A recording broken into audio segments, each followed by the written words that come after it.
All right, everyone. Welcome to Sunday Assembly Canberra. Before we begin, I'd just like to acknowledge the traditional owners of the land, the Ngunnawal people and their descendants past and present.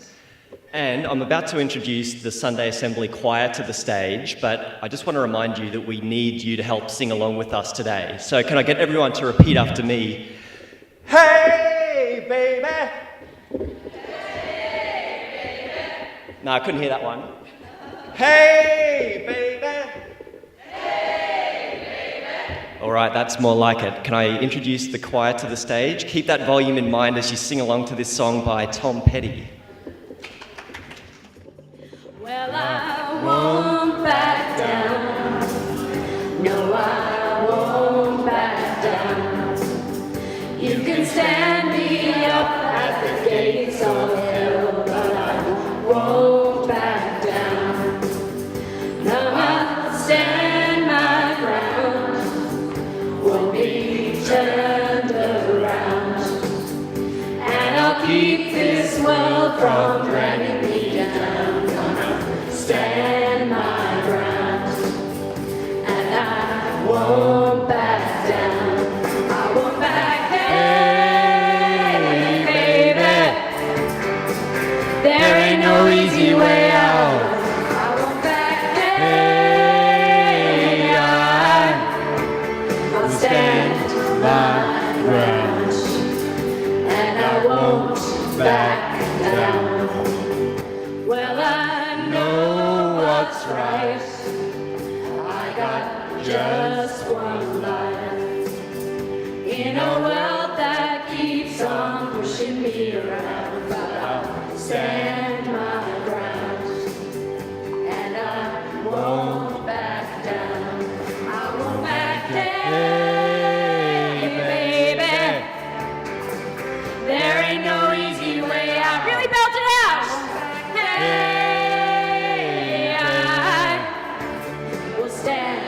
My ground, and I won't back down.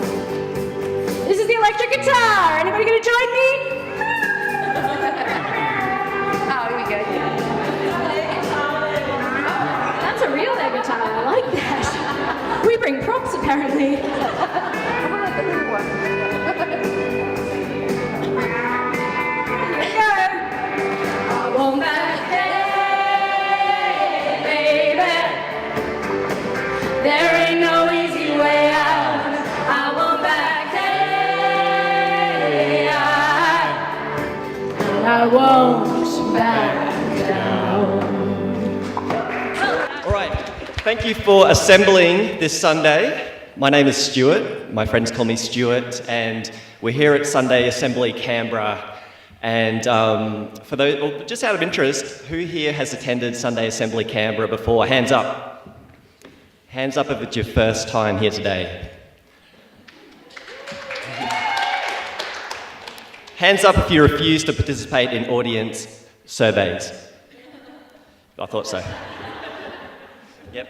Well, for those uninitiated, we're a relatively new organisation. We've only been around for about 4 years internationally. It was a concept that started in the UK in 2013. And it spread across the world. We had our first Sunday Assembly Canberra event in November 2013. We're a kind of a new group because we're a values-based group on Sunday. We have 3 main values that we base ourselves on, which is live better, help often, and wonder more. So all of the events that we do, all of the themes that we have come from live better, help often, and wonder more. And you're probably asking yourself, well, who are the people that attend Sunday Assembly Canberra? Well, we have everyone from the hard-boiled atheists, don't mess with those guys, through to people who have faith and come to Sunday Assembly as part of their regular month-to-month activities. So, for me personally, I don't believe in a higher power above Led Zeppelin, but then again, Led Zeppelin did write Stairway to Heaven, and it makes me wonder. So look, if there's a bustle in your hedgerow, don't be alarmed now. It's just a spring clean for the May Queen. But so we've got the whole spectrum of people here today. We've got everyone from the hard-boiled atheists to the agnostics to the people of faith. But the one thing that unites everyone in the audience today is we've all deliberately, intentionally chosen to come here. So we're what we call ourselves an intentional community. And now, just out of interest, was anyone here in December 2015 when we had Hugh Mackay come and speak to us? Yeah. That was one of our most popular events. We had, people literally hanging from the rafters at that event, believe me. Hugh spoke to us in December 2015 about communities and the meaning that we get from being in community with other people. And the year after he came and spoke to us, he released another book entitled Beyond Belief. And the tagline of the book is How We Find Meaning with or without religion. And I was reading this recently, and there was a passage in here that really spoke to me about what we're trying to achieve here at Sunday Assembly Canberra. So I'll just read it to you really quickly. This is in a part of the book where Hugh is talking to people who were previously churchgoers in their youth, but they have decided to not attend church anymore. It reminded me of Sunday Assembly Canberra, but just keep in mind that I am on the organising committee of Sunday Assembly Canberra, so you know the old saying, if you have a man with a hammer, everything looks like a nail. But I just thought I'd read this, see what you think. So this is from an interview participant named Mitch. Growing up, I was a member of a very strong church community. Although it was a pretty strict fundamentalist type of church, with the Bible regarded as being literally true and all that, it was a very supportive community. We all knew each other very well, even more than the people who lived in our street, because we saw each other for an hour or two every Sunday, and we sort of shared the same values, I guess. So everyone was interested in everyone else, and mainly in a good way. People cared about how you'd gone in your school exams, or whether you'd got your driver's license first go. All your rites of passage happened within the church. You were teased when you first appeared in your first pair of long trousers. That's where your first girlfriend came from. People in the church advised me on what university course to do and where to look for a job. So when I stopped going to church, it was quite traumatic, like losing a whole circle of friends as well as an outlook on life.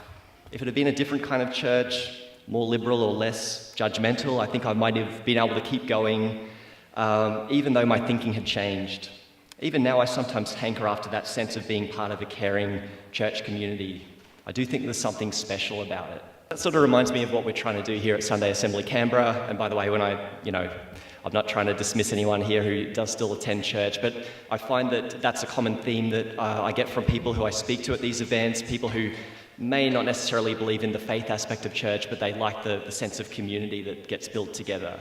So I think what we're going to do now is we're going to do an icebreaker just to get everyone to know who's in the room with them. So I want you to look left and right and lock eyes with someone who you haven't arrived with today, someone you've never spoken to before. Sidle over to that person and and just take 3 or 4 minutes to talk about some good communities you've been in the past, or maybe just what you're hoping to get from Sunday Assembly Canberra.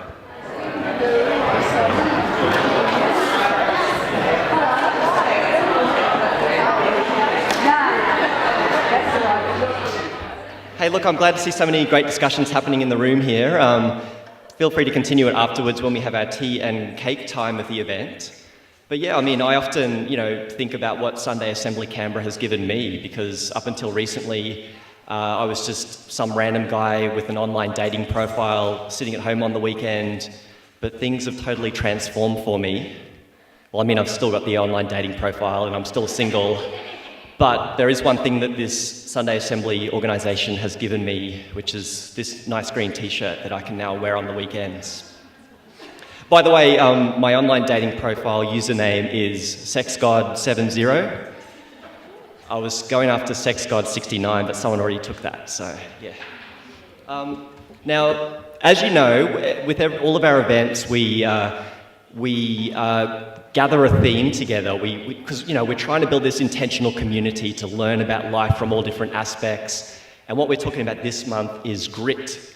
What do we mean by grit? We mean bravery, we mean courage, we mean determination, resilience. We're going to be singing songs today about grit, and we're going to have some personal speakers telling us about this topic, because we're all going to go through hard times in our life, and if we are going to be this intentional community, we need to hear from people who've gone through it to learn how to do so.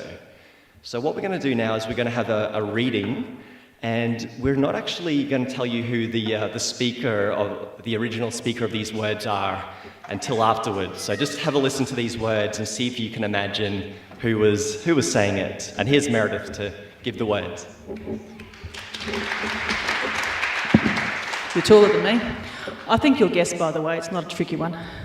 Oh, hang on. Right, we're good. I only just saw this 10 minutes ago, so forgive me if I stumble over any of them. Speech to a graduating class in 2006. I'd just like to offer you a few pieces of advice that might be able to help you on your way. The first is to take risks. This is harder than it sounds, and it will be for all of you. With all the work you've done and the organisations you've been involved in, you'll have boundless opportunities when you graduate. And it's very easy to just take that diploma, forget about all this progressive politics stuff, and go chasing after the big house and the large salary and the nice suits and all the other things that our money culture says you should buy. But I hope you don't. Focusing your life solely on making a buck shows a poverty of ambition. It asks too little of yourself, and it will leave you unfulfilled. So don't let people talk you into doing the safe thing. Listen to what's inside of you and decide what it is that you care about so much that you're willing to risk it all. The next piece of advice is persevere. Making your mark on the world is hard. If it were easy, everybody would do it. But it's not. It takes patience, it takes commitment, and it comes with plenty of failure along the way. The real test is not whether you avoid this failure, because you won't. It's whether you let it harden or shame you into an action, or whether you learn from it, whether you choose to persevere.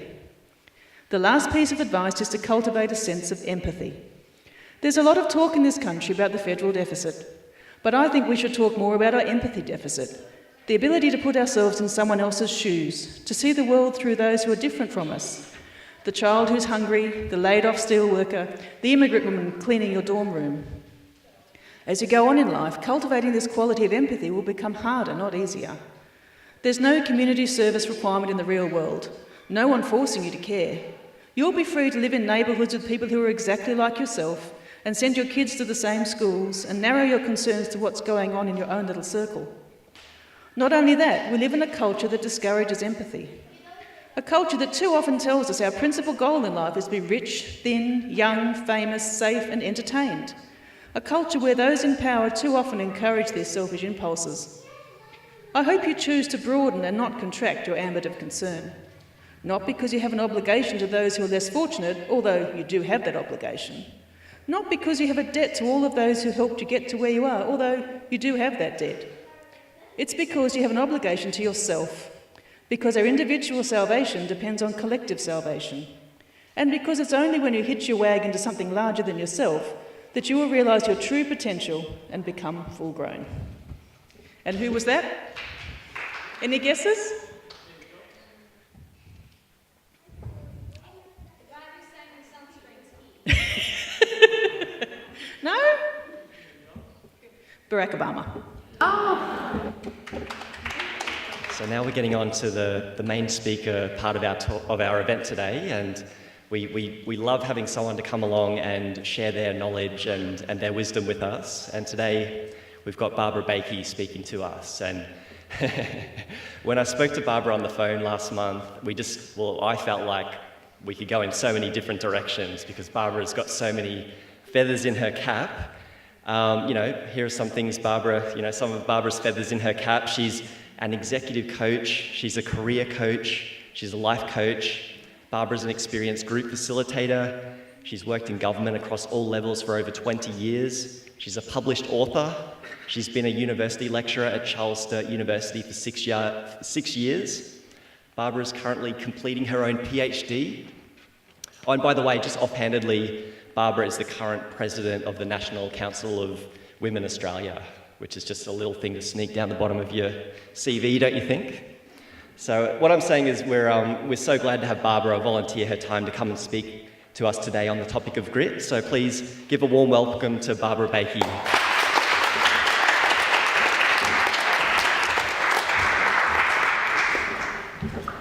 Thanks very much, Stuart.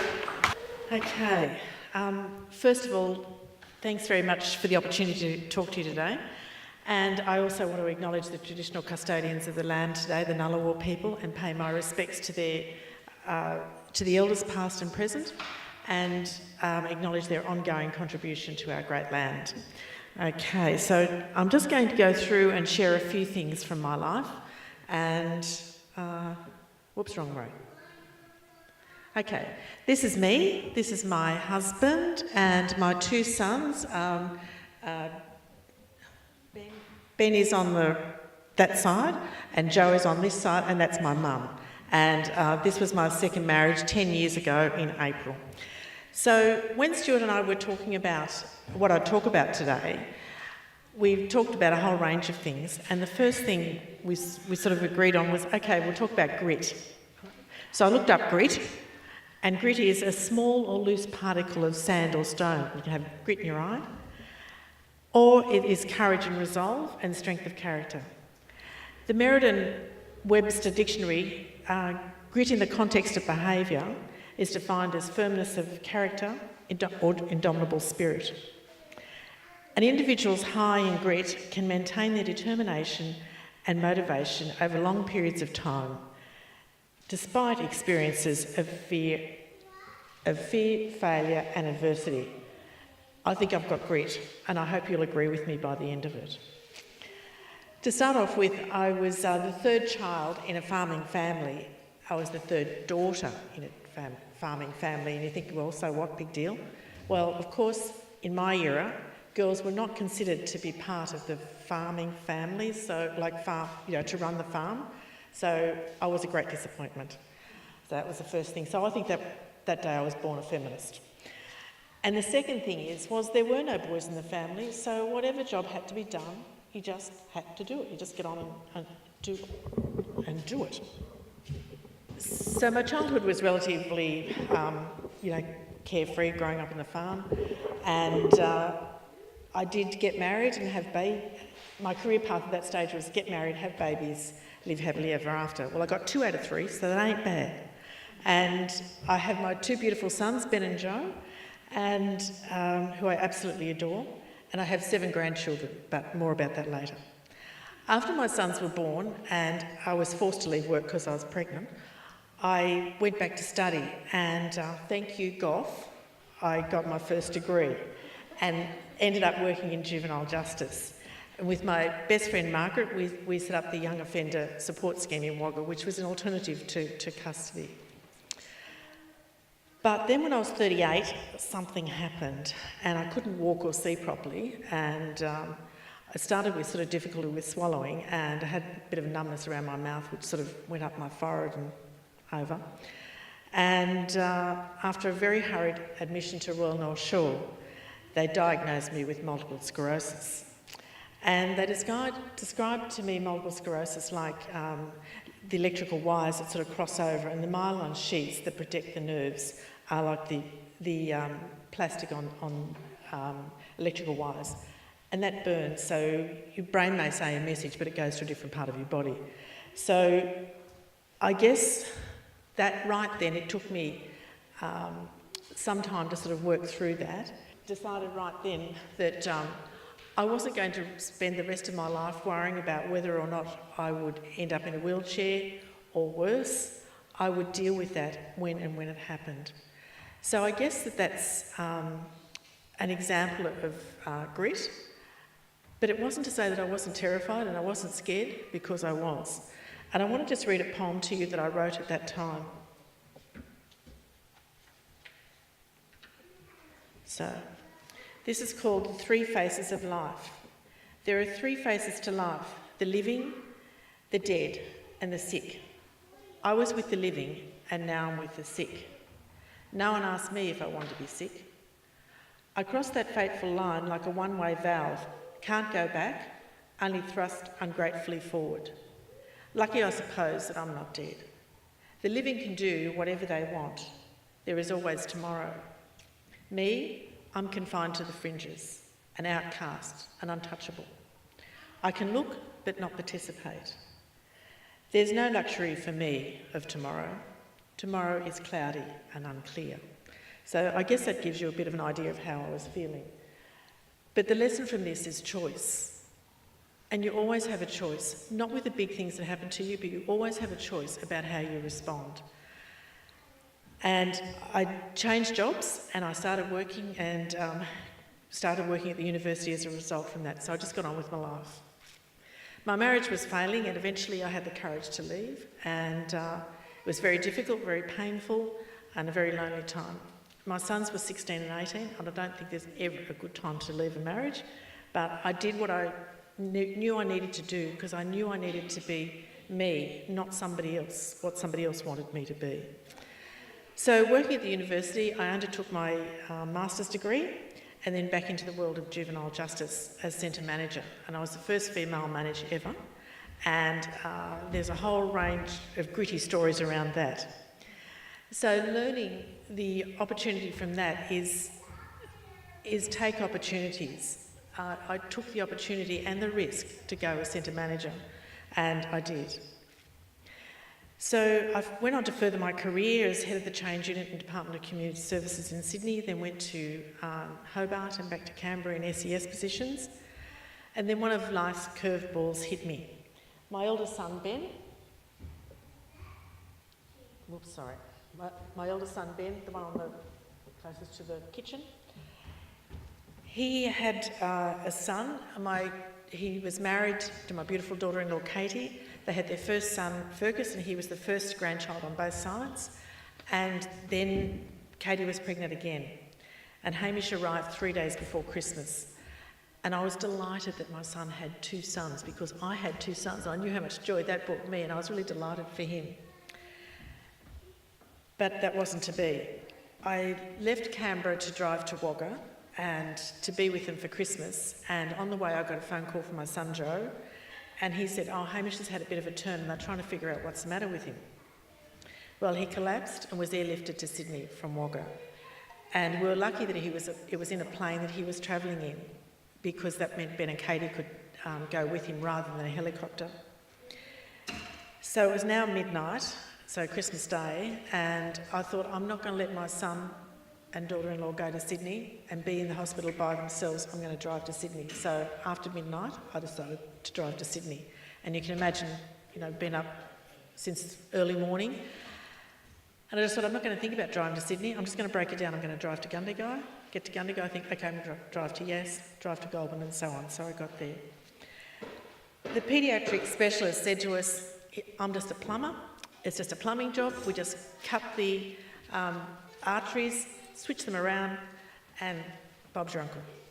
And he said 95% success rate that he'll be perfectly healthy for the rest of his life.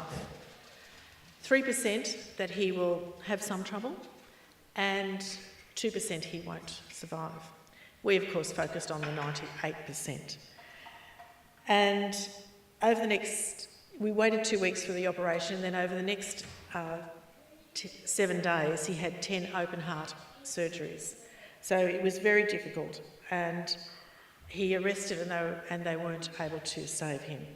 But he fought hard, and we fought hard to save him. So the night that he died, Ben, Katie, Fergus and I, we stayed in a motel close to the hospital, and no one slept, and it was just this very quiet night of people. And I want to read something. This is Hamish too, by the way. And I did this for his 10-year anniversary of his birth, and I actually kept a record every day. I wrote every day what happened, and then 10 years later I did this. So this is what I wrote at the time. Hey little buddy, you made it through 28 days. Hey little buddy, you were loved by all. Hey little buddy, you didn't grow tall. Hey little buddy, you were all right. Hamish Aubrey Howard, you were born such a beautiful boy into a wonderful family. Dad Ben, Mum Katie and big brother Fergus. In such a short time you told us and showed us what is important in life. Love of family and friends, courage to fight the good fight, hope and faith to live our lives and treasure every moment. No one can do it alone or by themselves.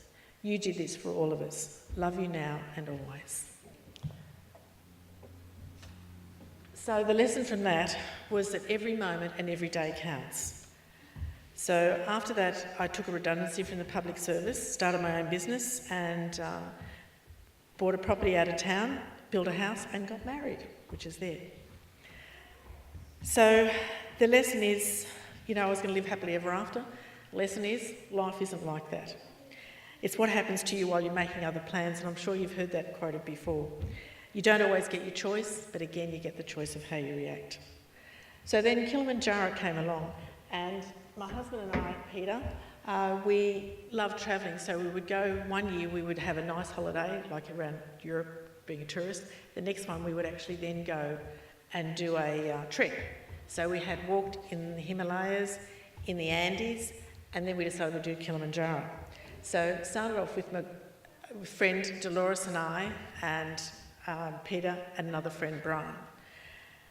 And we headed up the mountain. This was very early on the trek, and there was 4 of us. We had 14 porters and 2 guides. And that sounds very indulgent. We also had a portaloo, and that sounds exceptionally first world. But I can tell you, after seeing the tourist toilets, and even worse, the porta toilets, it was a luxury I was very thankful for. And there were 9 days on the mountain. We were walking up, and very limited water. Remember that everything had to be carried. And the higher you got, the less you wanted to eat and the less you wanted to sleep. So every day was a trial, and we got to the last camp, 4,600 metres, and altitude sickness kicks in about 2,500 metres, so we were well into that zone. And we had 1 more day of ascent, and I think I've got a couple of photos here. That's me on the way, feeling pretty good. That's Dolores and I on the way.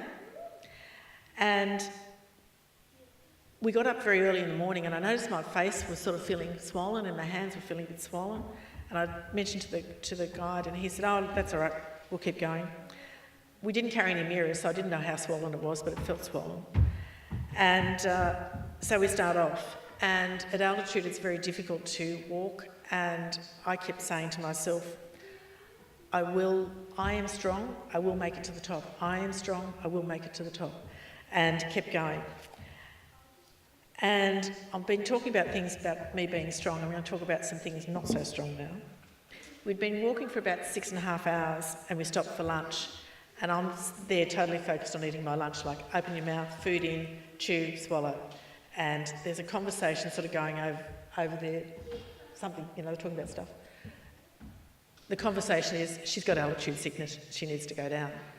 So they came and told me, you've got to go down. And I'm saying, no, I'm going to the top. And they're saying, well, you can go for half an hour more, and then you've got to go down. I said, okay. So we kept going, and this is us up at Stella Point. And you can see my face is very swollen. I was pretty much out of it, and my husband said, I'll come down with you, and I'm going, okay, whatever. And not thinking for a second about the sacrifice that he was making, because he could have made it to the top. And we were about 120 metres from the top, and we're actually at the rim, and then you go down and then up to the summit. So then I went down, and they call it the Alpine Desert, and there's nothing there, just these shady rocks, and you sort of skid down, and it was 6.5 hours up and 2.5 hours back down. And we just continued down, and I was just like totally exhausted. I said, I've just got to sit down. And he said, you can't. I said, I have to sit down. I cannot go any further. And he said, all right, you can sit down for a moment, but you've got to get up and keep going because you'll get cold and we can't carry you down. You have to walk down. So I did that, and Peter sort of helped me get up and made it down. And when I got to the tent, I just collapsed into the tent and laid flat. And Peter took off my boots. And then the thing that happens with altitude sickness is the only cure is go down and they give you diuretics. Now, with diuretics, you know what happens then? You need to pee. Now, the closest toilet, because the portaloo had gone up to the top of the mountain, the closest toilet was 150 metres back up the mountain, and I just knew there was no way I could physically do it. Now, I'm a country girl, don't mind the squat, but outside with the porters, so I'm not going outside. And I felt so humiliated, this sense of failure, that I hadn't made it to the top because I was so set that I was going to make it. And so my husband and I decided that I would pee in our bottle, and luckily it had a big wide neck. And just got to picture the scene, freezing cold, like you can see, it's really cold, 4 layers of clothes. Okay, I've got to take 4 layers of clothes off, squat, you get the picture, it wasn't pretty. And I was so humiliated, and I just said to my husband, you talk about this and you're dead. And now here am I talking about it. But it was such a learning thing because I was so vulnerable that night and had that huge sense of failure. And we all hate to be vulnerable, we all want to be strong. But at times, it's really good to be able to put your hand up and say, I need a hand. And that song, Stand By Me, I really love, because stand by me because I'm strong, but when I'm feeling a bit weary, you stand by me. So at times, we all need a bit of a hand. And being vulnerable really strengthened the relationship with Peter in a way that I don't think it could have done otherwise. We can laugh about it now, but it wasn't very much to laugh about it that night. And failure is how we perceive it. I thought I failed. Now, I had another friend who actually did climb Kilimanjaro. She got to exactly the same point as I did. And she was saying, oh, I climbed to the top of the mountain and I'm going, wow, you did it and I didn't. And then I talked to her and she went to the same place I did. She thought it was a success. I thought it was a failure because I didn't get there. However, writing the book, and I think the book might be the next one, writing the book with Dolores about the experience made me put it into context, that it was actually a success and not a failure. So, next thing is, life was good, good relationship, good family, good book, business going well, started my PhD, all going well. And I got I got the biggest curveball of all. We are a water skiing family and we barefooted, and I'm still the only female that I know that can barefoot, and I do attribute this to my childhood, that I thought the boys can do it, I can do it. So barefooting was something that we all did. However, this is my beautiful son Joe. He was barefooting and I had a phone call from my daughter-in-law to say that Joe had an accident and that they were calling the ambulance. So then I phoned my other son to let him know, and I couldn't get onto him, so I phoned his wife, couldn't get onto her. So then I phoned wife's twin sister, because I knew they were all on holidays together, and they'd got the phone call saying Joe's dead. And Joe's dead. It was terrible, it was devastating, and nothing could have shocked me more in this world. My child, my baby, was dead. I felt so injured and so hurt that nothing could hurt me. I was completely injured. Peter drove me to Wagga, where his wife and 3 children, he had 3 small children, or has 3 small children. They were 7, 5 and 3. And everyone was devastated and bewildered. I didn't sleep or didn't eat very much for 3 days as we started arranging his funeral. Walking has always been one of my coping mechanisms, and including when necessary in the middle of the night. And one night I walked about 7 kilometres and just laid down on the ground in this park and just sort of said, why, where are you, why? And then I just thought, stop it, just get up. You have a role to be a role model for your family. You need to be able to show your family that even though bad things happen, it'll be okay. And so that morning I started eating breakfast, I started writing his eulogy, and again being very vulnerable but surrounded by friends and loved ones. Then in lots of ways did practical things like bringing cooking so I didn't have to think about cooking. I went to counselling, got some strategies to support the family. I had massages. I learned some yoga moves, and I went on to be a Drew yoga teacher, and I used to do these things with the kids that help with grief, and so they became known as Granny's exercises, so we used to do those all the time. So live your life the way you want to be remembered, and Joe did this. He was larger than life, and although he only lived 34 years, we think he crammed about 64 years into them. and there were over 1,500 people at his funeral, and this is a testament to him. He died 4 years ago this Wednesday, and is the grief less intense? Yes, it is. Is it less now? No, it's not. It's not, and I'm kind of glad it's not. It's indicative for my love for him, and there'll always be a hole in my heart and something missing, and that's okay. I slowly returned to living, and there is a sadness within me that I think will never be completely dissipated. But something else happened. I have a drive to make every day count, to be the best I can, and do the most I can, and use the time while I'm here. It's not hiding from the pain, it's using the pain as a driver to be good.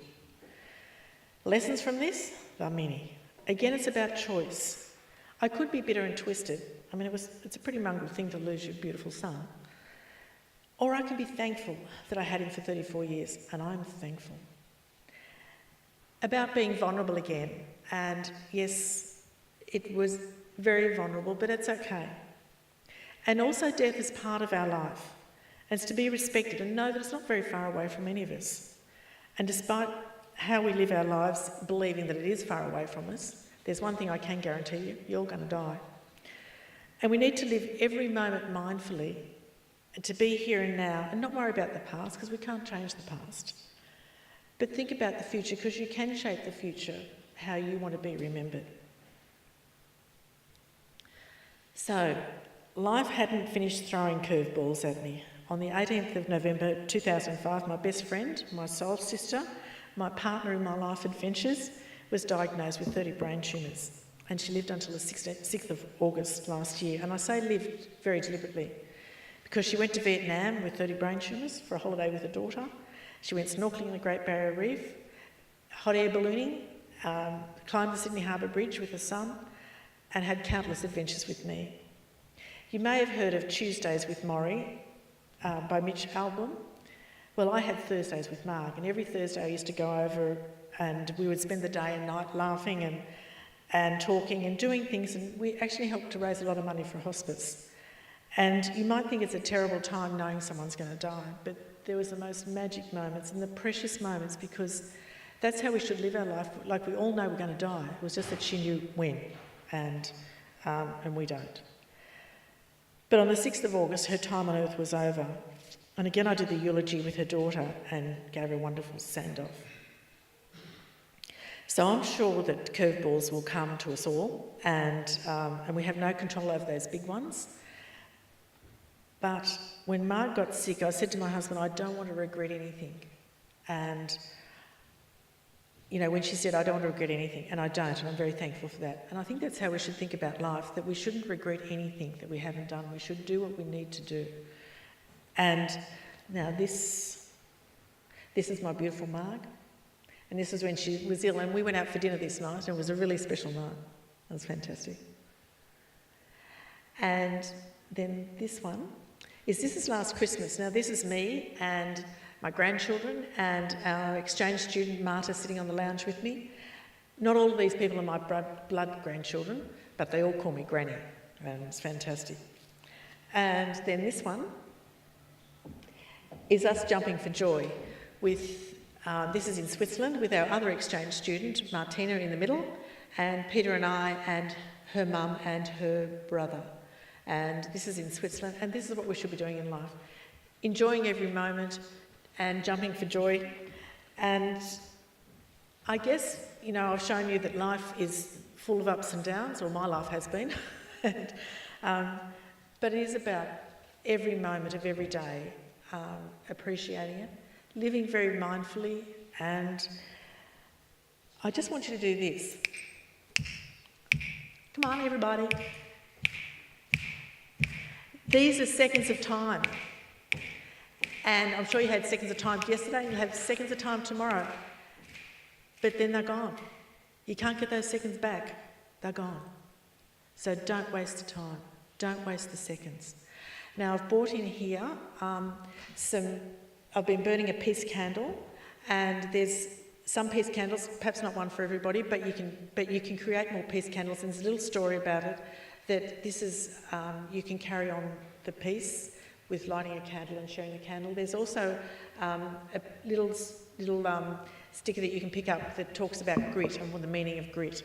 So that's it. I just want to say thank you very much for the opportunity, and it's all about living and making the most of it. So thank you.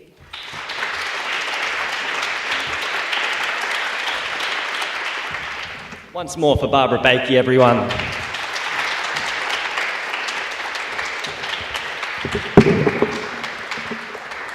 I really appreciate, we're all volunteers here, but to get someone to, spend so much time preparing a talk to give to a community group that they've never met before is so great. And I'm also glad that at Sunday Assembly we have the forum to talk about things like the challenges that we go through in life. We had I think it was last year, we had a whole event on death featuring Dr. Philip Mishke. So if we are going to build this resilient community, we do need to talk about some of these challenges and thorny issues that we need to think about. And what we're going to move to now, we're going to get the choir to come up on stage and sing a bit of Miley Cyrus for us. So welcome the Sunday Assembly Choir. I can almost see it, this dream I'm dreaming, but there's a voice inside my head saying, you'll never reach it. Every step I'm taking, every move I make feels lost with no direction. My faith is shaking, but I gotta keep trying, gotta keep my head held high. There's always gonna be another mountain, always gonna wanna make it move, always gonna be an uphill battle. Sometimes you're gonna have to. Thanks again to the choir. Now look, when I heard of this theme of grit, I suggested that we sing Achy Breaky Heart by Billy Ray Cyrus, but I think probably The Climb by Miley Cyrus is a bit more appropriate for Mount Kilimanjaro. So now we're on to probably my second favourite part of the event, besides cake and tea at the end, which is the personal reflection.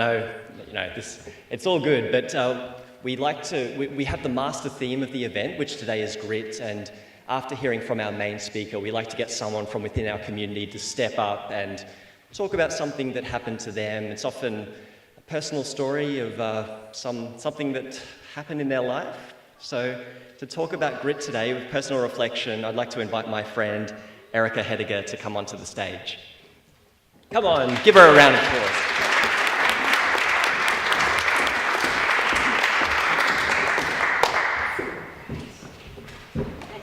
Guys, Stu's been harassing me for a while to come along to this, so I thought I may as well come along and do a talk while I'm at it. So, I'm not going to make anything too long or boring for you. I'm just going to tell you a little bit about what I used to be like as opposed to what I'm like now.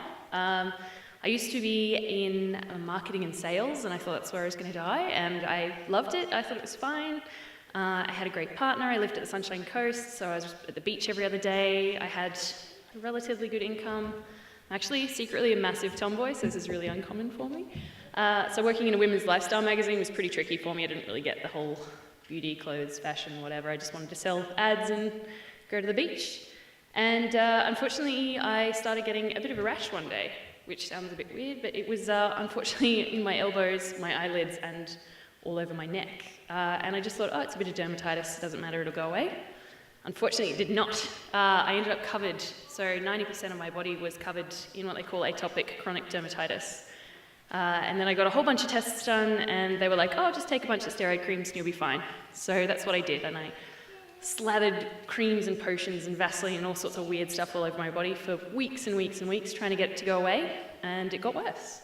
It ended up covering my whole face, and my eyelids would crack and bleed, so it looks like I was crying blood tears. It was actually pretty cool. I've got photos.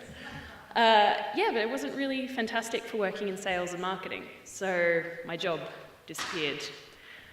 They meant well, but it's really hard to be a salesperson when you look like a bit of a leper and your face is kind of falling off or you're bleeding on the clients. So I understood where they were coming from, but it was a bit of a blow.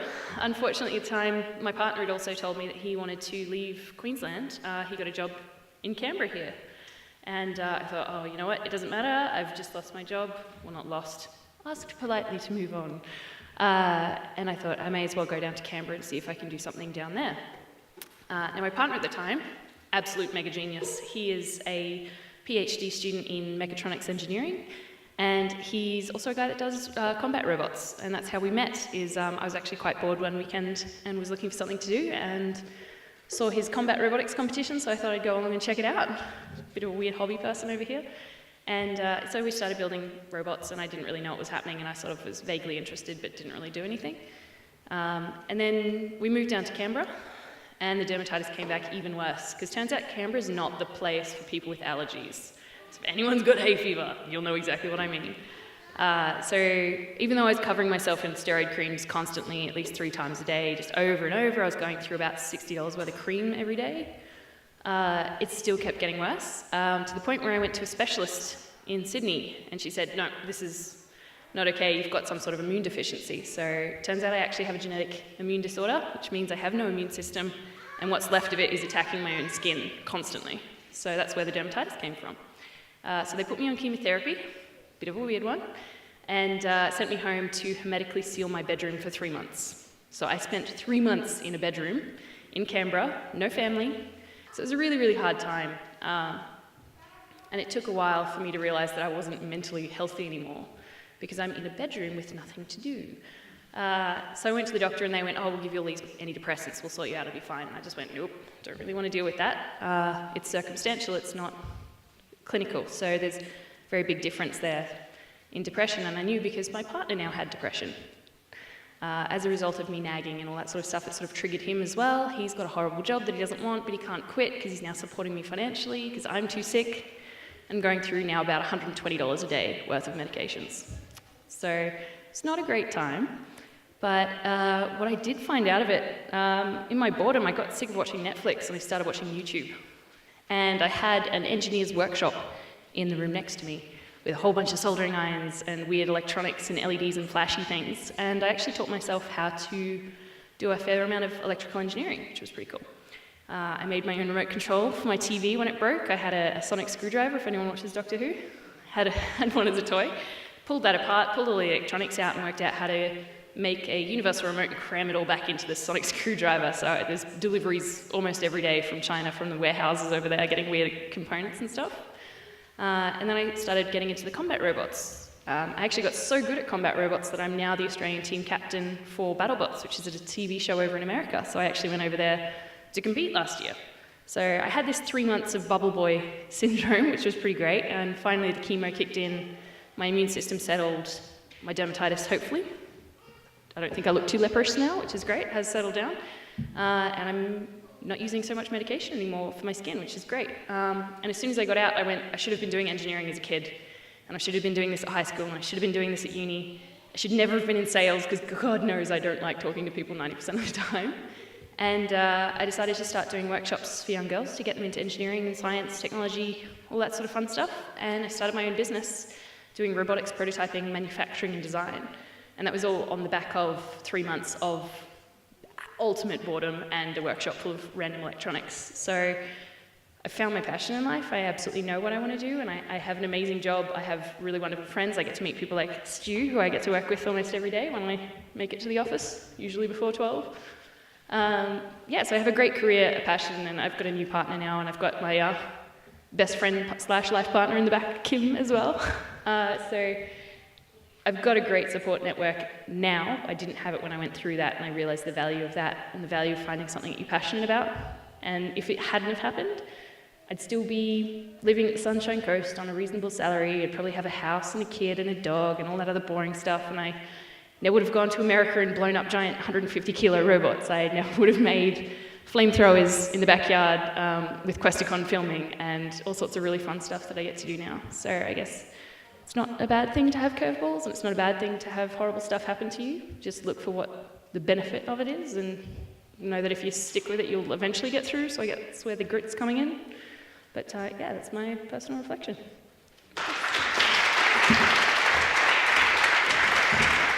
Thanks so much, Erica, for sharing that with us.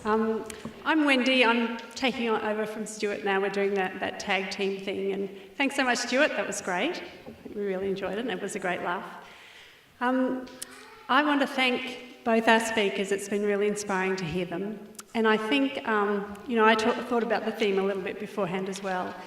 And I think the thing that occurs to me in terms of grit and kind of perseverance and determination is that sometimes this can be connected to a sort of our never enough kind of culture where we all have to work harder, we have to achieve more, we have to look better, we have to, have more friends. And sometimes perseverance can sort of tie into that never kind of being enough. But I think both of our speakers have really, through their experiences, pointed out how important it is to celebrate our achievements, to be grateful for what we have, and to really have that sense of being enough, even while we're being kind of determined in trying to get to where we want to be. And I think that that's really important for the Sunday Assembly as well. So I hope you have really enjoyed the contributions today as much as I have. And now we have that little opportunity to think about these things ourselves.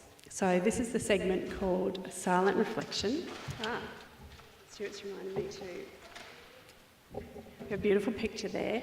And this time I'm going to give you a little bit longer than usual to have a bit of a think about what you've heard and what it means for you. Okay, thanks everyone. I hope you'll take the opportunity to chat together at tea and cake about what you've heard as well. So now we have the community notices section of Sunday Assembly, and I've got a few things to announce. So in terms of groups, the groups that are active in Sunday Assembly at the moment, so as well as the Assembly each month, we have a number of groups. We have the Values Discussion Group, is probably our longest ongoing group, and they are meeting next Sunday. They meet generally the Sunday after the Assembly at 11 a.m. in town at, I've got it written down, at the pub, King O'Malley's, okay, the pub in town, and they talk about the themes that we have in Sunday Assembly, but I think this Sunday they're talking about connection, which was the one we had at the end of last year. So we also have the book group is re-establishing this year, and they're starting off, the first book is called The Rosie Project. I was going to bring it up and wave it, but no, it's actually The Rosie Effect, the next book on. So Emma actually has some copies of the book here, so if anyone's interested in borrowing a copy, I think that's, you can do that and join the book club. So Emma's up the back there, just go and see Emma if you're interested in reading that book and joining the book club, and they'll be meeting in Tilly's in a couple of Sundays' time in the afternoon at 3 o'clock. So feel free to join in that one. The choir. Now the choir, as you can see, we need some singers. We'd really love to have more people join us. So anyone is welcome. You don't have to be an experienced singer. And in the beginning you don't, well, in any case, you don't even have to perform if you don't want to. You can just come along and practice singing with us. We really have a lovely time singing together. And we chat and have tea and stuff as well. So we generally meet on Thursday evenings at 7:30 at Maxie's Place, which is in Downer. And we usually meet for 3 weeks before the Assembly, and then we have a week off. And you can choose to sing for 1 month. So you can do the sort of three weeks and the practice and then the Assembly, and then you can take a break. So it's really nice and flexible that way. So I'd really encourage anyone who's interested to join us. And I think we've got a little sign-up sheet on the desk outside, or just come and talk to one of the organising committee. That'd be lovely. So to let you know, Sunday Assembly Kids is run by Carolyn here. Okay, so kids are very welcome at the Assembly. Sometimes the kids play outside, and sometimes they play inside. One of the things that will give us more flexibility with Sunday Assembly Kids is if some more people can come forward to help Carolyn and to join her in playing with the kids during Assembly. So if anyone's interested in being part of Sunday Assembly Kids, you don't have to be a parent, okay? But please do come and see me or see Carolyn, because we really want to be very welcoming of the kids, because they are part of our community as well. And you need a Working with Vulnerable People pass to do that, but that's pretty easy to get, so talk to us. Yeah, the kids do a training. Just before we finish, we're probably dying for a cup of tea. Just to let you know, we had a planning day in January, which I think went really pretty well, but as usual with planning days, we had lots of ideas, and now we have to see how much energy we've got to put them in place. But what we did talk about it on the planning day was how the Sunday Assembly community has what we think of as orbits. So there are some people who are very kind of regular and committed, and then there are some people who just come every now and then. And we want to be very welcoming of everyone, no matter how often they want to come or for whatever reason they want to come to the Assembly. So we're thinking about a member engagement strategy at the moment, which will try to cater to people in terms of their kind of level of commitment to the Assembly. So not to be spamming people if they only want just very occasional kind of updates and so on, but to have more opportunities for people who'd like to get more involved. So we're developing that at the moment, so very happy to have comments and suggestions from you. A tea and cake would be a good time. One of the initiatives is that we are wanting our organising committee meetings to be open. So we have a meeting on a Wednesday evening after Assembly, and anyone is welcome. So anyone can come along, and come and talk to us if you're interested in coming along, and we'll let you know the details. I don't think we've got a slide for that, have we? And just to remind you, as Stuart's put them up, our next talk is about return, and our speaker is Andrew Pike. That's next month on the 19th of March. And then the one after that is Graham Dunstan, and the theme will be war. That's around Anzac Day. So that will be an interesting theme for us to explore as a group. So thank you all so much for coming. Thank you very much once again to our speakers. And let's have our final song, and then we'll have tea and cake.